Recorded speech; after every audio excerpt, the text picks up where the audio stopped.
Muito bom, caríssimos. Espero que estejam todos bem.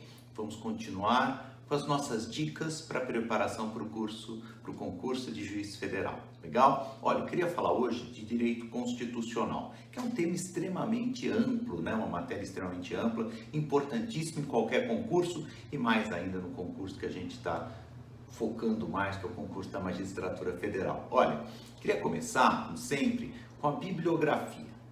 Bibliografia, você vai ter o quê? Bom, você vai ter, além dos informativos, aí no caso tem que ser do Supremo Tribunal Federal, você vai ter aquela obra, né, a gente pode dizer assim, que é a Constituição e o Supremo. A Constituição e o Supremo, você encontra no site do Supremo, então cada artigo, cada dispositivo da Constituição traz os principais julgados, uma resenha, né, dos principais julgados do Supremo Tribunal Federal. Tem também, para quem queira adquirir, até em papel, mas você tem de graça na internet. Olha, é sensacional, uso até no meu cotidiano, aí como juiz federal, como professor, todo mundo usa. Então, ele é super importante, como matéria, como obviamente instrumento de consulta. Que mais? Olha, depois de livros é difícil, né? Você vai falar, meu Deus do céu, tem tantos livros, todos muito bons. Eu acho que tem um problema dos livros em geral, que é o seguinte, eles foram aumentando de volume, objetivando o quê? Claro, o pessoal não quer deixar nada fora, principalmente para concurso, eles não querem ter aquele risco de cair uma questãozinha que não estava lá. Então eles vão colocando, você tem livro hoje de 2.000 páginas, o que dificulta um pouco para o aluno. Então o livro vai depender muito, claro, do tempo que você tenha para se dedicar e também do objetivo que você tem, já mais imediato ou não. Então eu diria o seguinte, vou citar algumas opções. Eu acho que tem um livro, por exemplo, Curso de Direito Constitucional de Gilmar Mendes, eu acho um livro fantástico, eu acho um livro sensacional, mas talvez você não precise ler ele inteiro, mas pelo menos a parte de direitos fundamentais, controle de constitucionalidade, ele é um livro fantástico da Saraiva, né? Então, eu acho que, claro que o linguajar é um pouco mais difícil, mas ele tem um nível de profundidade bastante bom. Ele cita muita coisa também de doutrina e principalmente a jurisprudência do Tribunal Alemão, jurisprudência estrangeira, que às vezes no oral, numa prova escrita é interessante, pelo menos para a magistratura. Não vai cair, evidentemente, numa prova de testes, mas a primeira fase. Mas uma segunda fase pode enriquecer, né? Uma dissertação, por exemplo. Depois, você tem algumas outras opções. Um livro um pouco mais simples, também curso de Direito Constitucional do Novellino, Marcelo Novellino. Eu acho um curso, eu acho fantástico esse livro também, ele é bem mais simples, eu vou dizer, ele é mais simples, um pouco, está ainda naquela faixa do menos de 1.000 páginas, né, que eu valorizo muito, e eu acho que atende basicamente, principalmente se você tiver menos familiaridade, vai começando, tem que começar com um livro mais simples. Então, eu acho que é uma boa opção. Bom, depois você tem o Direito Constitucional Esquematizado, né, o curso de Direito Constitucional Esquematizado do Pedro Lenza, que é clássico, acho que já deve estar, se não me engano, na 24ª edição. Eu conheci esse livro em 99, rapaz, quando eu estava prestando o concurso, na verdade, acho que a primeira edição eu já era juiz, mas assim, no ano 2000, ele era magrinho, tinha lá uns 150 páginas. Hoje, eu estava vendo, acho que, salvo engano, já está com quase 1.500 páginas, né? Então, ele está um pouco grande demais para o meu gosto, mas ele é um clássico, ele é hiper completo e fica como uma opção bastante interessante também, né? Então, eu diria que esses três, eles são os principais. Também tem da Natália Masson, que é muito bom também, que é Manual de Direito Constitucional. O problema é que, salvo engano, são quase 1.900 páginas, 1.800 páginas, né? Também ele peca um pouco pelo tamanho, mas a linguagem é muito simples, né? Então, da Ius Podium.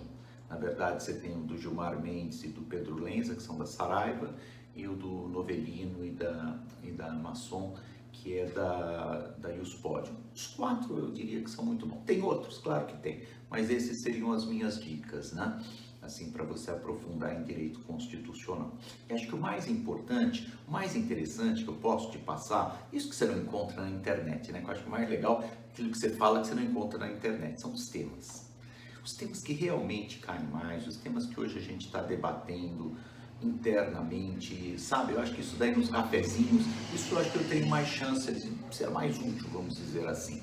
O que eu posso te falar? Grandes temas, você já sabe quais são. Primeiro, direitos fundamentais, claro, os direitos fundamentais, mas quais? Olha, o que está mais no universo da comunidade jurídica, que é liberdade de expressão. Liberdade de expressão versus censura, liberdade de expressão fazendo uma análise juntamente com a liberdade de imprensa, a liberdade de expressão, inclusive, sob o ponto de vista da liberdade artística, a liberdade de expressão e o fake news, a liberdade de expressão e o discurso de ódio. Então, a liberdade de expressão nas suas várias vertentes, o direito à informação. Então, olha como a questão a própria liberdade de expressão e o direito à intimidade. Nós vamos tendo aqui a colisão de direitos fundamentais, né? E, claro, para usar a proporcionalidade. Então, em primeiro lugar, eu diria, dentre os direitos fundamentais, liberdade de expressão. Depois, eu acho que o princípio da proporcionalidade, que é aquele que hoje em dia os conflitos são a regra de uma sociedade extremamente complexa e belicosa como a nossa. Então, o que acontece? Você vai precisar do princípio da proporcionalidade nas suas três dimensões. Então, aprofundar nesse sentido também, princípio da proporcionalidade. Fugindo um pouquinho do campo dos direitos fundamentais, o que nós poderíamos falar? Nós poderíamos falar dos poderes, né? Eu apostaria um pouco no poder executivo, face todas os conflitos políticos que nós temos tido mais recentemente, nos últimos anos, para ser mais sincero, eu pensaria muito no poder executivo e o estudo jurídico, claro, do impeachment e também no que diz respeito às medidas provisórias. Então, medidas provisórias, elas, claro, têm uma correlação com o poder legislativo, mas a sua utilização talvez inadequada por parte do executivo. Então, o poder executivo nesse olhar, medida provisória, impeachment, todo um olhar que eu acho que seria interessante. Especificamente com o judiciário, eu olharia muito o Conselho Nacional de Justiça, que está ganhando um poder muito grande, né? Depois do poder, que deram um poder normativo, que reconheceram o poder normativo ao poder judiciário, né? Realmente o Conselho Nacional de Justiça, eu acho que tem que ter essa análise melhor e pode cair alguma coisa nesse sentido. Por fim, controle de constitucionalidade, né? Controle de constitucionalidade é o clássico, nas suas várias modalidades, aí você vai ter que realmente aprofundar, nem teria um tópico específico, talvez mais a DPF, mas a DPF tem que ter mais cheiro do toda essa confusão que nós estamos tendo, me lembra mais a DPF, mas daí a DIN, a DECOM, um pouquinho de mandado de injunção, daí no caso, claro, com uma ação, com remédio, eu acho que também seria bem interessante. Tá bom, gente? Então, mais ou menos é o que eu pensei para vocês. Espero que tenha sido útil. Um abraço e até a próxima semana. Tudo de bom.